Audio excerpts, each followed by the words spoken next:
Hi Abi, ചെറിയ question ചോദിക്കാനാണ് വന്നത്.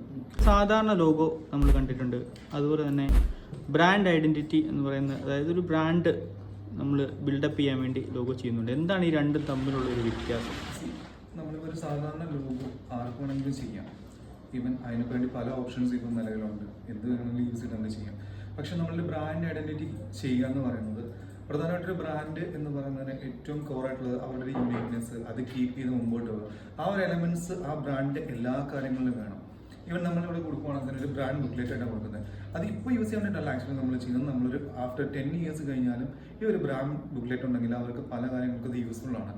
Even അവരുടെ കളേഴ്സ് ആയിക്കോട്ടെ, അവരുടെ ഫോൺസ് ആയിക്കോട്ടെ, വാട്ടവർ എന്ത് തന്നെ ആയിക്കോട്ടെ, ഇതെല്ലാം ഈ ഒരു ബ്രാൻഡ് ഐഡന്റിറ്റിയിൽ അല്ലെങ്കിൽ ബ്രാൻഡ് ബുക്ക് നമ്മൾ കൊടുക്കാറുണ്ട്. മൂന്നായിട്ടാണ് ശരിക്കും പറഞ്ഞാൽ നമ്മൾ ഇതിനെ ഡിഫറൻഷിയേറ്റ് ചെയ്തിരിക്കുന്നത്. ഒരു കമ്പനിയുടെ brand identity, corporate identity, next പറയുന്നത് എക്സ്പീരിയൻസ് ഐഡന്റിറ്റി. സോ അതാണ് ഇതിലുള്ള വ്യത്യാസം.